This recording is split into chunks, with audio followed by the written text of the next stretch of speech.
ஒரு கார்த்திகை மாத கருக்கிருட்டு. செங்கல்பட்டிலிருந்து படப்பிடிப்பை முடித்துக்கொண்டு எம்ஜிஆர் அவர்கள் நடுநிசி 12 மணி வாக்கில் காரில் வந்து கொண்டிருக்கிறார். கண் விழித்தவாறே தனது காரில் எம்ஜிஆர் அவர்கள் வந்து கொண்டிருந்த பொழுது வழியில் போலீஸ் உடையில் நின்ற ஒருவரை பார்க்கிறார். எம்ஜிஆர் அவர்களின் கார் அவரை கடந்து செல்கின்ற போது எம்ஜிஆர் அவர்களின் நெஞ்சில் பொறி தட்டுகிறது.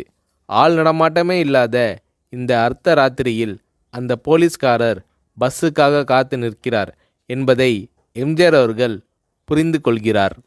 உடனே தனது டிரைவரிடம் காரை நிறுத்த சொல்கிறார் எம்ஜிஆர். கார் பின்னோக்கி வருகிறது. போலீஸ்காரரின் அருகில் காரை நிறுத்தி கதவை திறந்து ஏறுங்கள், எங்கே போக வேண்டும் என்கிறார் எம்ஜிஆர். பரவாயில்லை, நான் பஸ்ஸிலே வந்து விடுகிறேன் என்கிறார் அந்த போலீஸ்காரர்.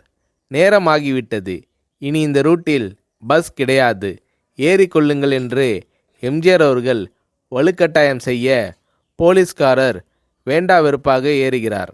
காரின் உள்ளே லைட் போட்டு சாப்பிட்டீங்களா என்று கேட்டுக்கொண்டே தனது சீட்டுக்கு பின்னால் இருந்த பிஸ்கெட் பழங்களை எடுத்து கொடுக்கிறார் எம்ஜிஆர்.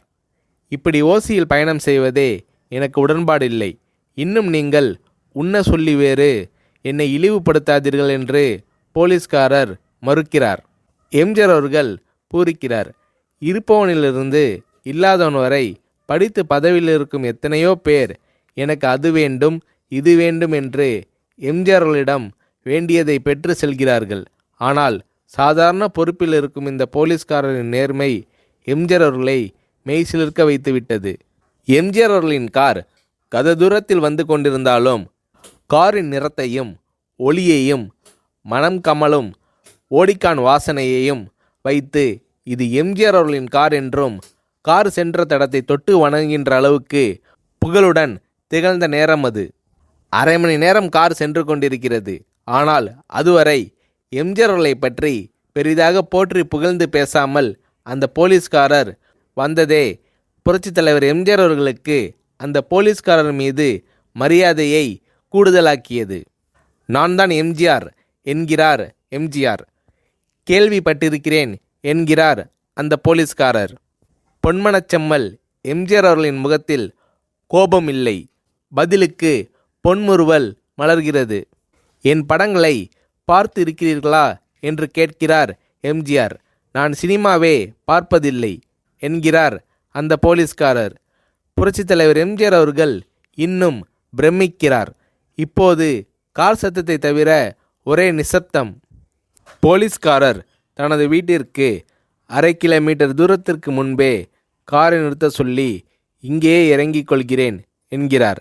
ஏன், நீங்கள் குறிப்பிட்ட அந்த விலாசம் இன்னும் 1/2 கிலோமீட்டர் தூரம் இருக்கிறதே என்கிறார் எம்ஜிஆர். சாதாரண போலீஸ் உத்தியோகத்தில் இருக்கும் நான் காரில் வந்து இறங்கினால் என் வீட்டிற்கு அருகில் உள்ளவர்கள் என்னை தவறாக நினைத்து கொள்வார்கள். இதுவரை இப்படி நான் யார் காரிலும் ஓசியில் வந்து பழக்கமில்லை. நீங்கள் இவ்வளவு தூரம் செய்த உதவிக்கு நன்றி என்கிறார் அந்த போலீஸ்காரர்.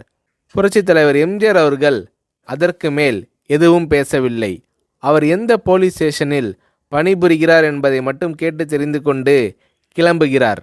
அடுத்த நாள் செங்கல்பட்டு போலீஸ் ஸ்டேஷனுக்கு ஃபோன் செய்து நான் எம்ஜிஆர் பேசுகிறேன் என்கிறார் எம்ஜிஆர். ஃபோனை எடுத்த டிஎஸ்பி உதறலோடும் உற்சாகத்தோடும் தலைவரே வணக்கம் என்கிறார். இரவு சந்தித்த போலீஸ்காரரை பற்றி விசாரிக்கிறார் எம்ஜிஆர். அந்த டிஎஸ்பி சொல்கிறார், நீங்கள் குறிப்பிடும் அவர் இன்று விடுப்பில் இருக்கிறார். அவர் கையூட்டு வாங்காதவர், கடமை தவறாதவர், காவல்துறையின் நேர்மைக்கு இவரே இலக்கணம். வெற்றிலை பாக்கு, பீடி, சிகரெட் போன்ற போதை வஸ்துக்கள், நாடகம், சினிமா போன்ற பொழுதுபோக்கு அம்சங்களையெல்லாம் இவர் அறியாதவர். கல்யாண வயதில் உள்ள 3 பெண்களையும் கரை சேர்க்க முடியாமல் கஷ்டத்தில் இருக்கிறார் என்கின்ற விபரம் டிஎஸ்பியால் எம்ஜிஆர் அவர்களுக்கு சொல்லப்படுகிறது. அவரை நாளை என் தோட்டத்திற்கு வர சொல்லுங்கள் என்கிறார் எம்ஜிஆர். கேட்டுக்கொண்ட டிஎஸ்பி உங்களோடு ஃபோனில் ஆளுக்கு ஒரு வார்த்தை பேச இன்ஸ்பெக்டர், சப் இன்ஸ்பெக்டர் உட்பட எல்லோரும் ஆசைப்படுகிறார்கள். ஃபோனை அவர்களிடம் கொடுக்கலாமா என்கிறார். எம்ஜிஆர் அவர்கள் கொடுங்கள் என்கிறார். பேசுகிறார். அந்த போலீஸ் ஸ்டேஷனே புண்ணியம் பெற்றதாக மகிழ்ச்சி அடைகிறார்கள் அந்த போலீஸ்காரர்கள். மறுநாள் அந்த போலீஸ்காரர் ராமவரம் தோட்டத்திற்கு அழைத்து வரப்படுகிறார்.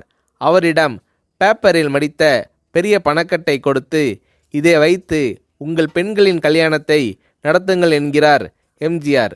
போலீஸ்காரர் மறுக்கிறார். நான் ஏதாவது உங்களிடம் காரியமாற்ற சொல்லி அதற்காக கொடுத்தால் அது தவறு. என்னால் ஆக வேண்டியது உங்களுக்கும், உங்களால் ஆக வேண்டியது எனக்கும் எதுவும் இல்லை. நான் உங்கள் கூட பிறந்த ஒரு சகோதரனாக நினைத்து கொடுக்கிறேன், பெற்றுக்கொள்ளுங்கள் என்று சொன்ன பிறகு கேட்டும் கூட கிள்ளி கொடுக்காத கனவான்கள் வாழும் இந்த உலகில் ரோட்டில் நின்றவனை அழைத்து சென்று அள்ளி கொடுத்த எம்ஜிஆர் அவர்களின் கருணையில் நெகிழ்ந்து போய் பெற்றுக்கொள்கிறார் அந்த போலீஸ்காரர். பிறகு ஒரு தேதியில் புரட்சித் தலைவர் எம்ஜிஆர் அவர்களே சென்று அந்த போலீஸ்காரரின் 3 பெண்களின் திருமணத்தையும் நடத்தி வைத்து வாழ்த்தி இருக்கிறார்.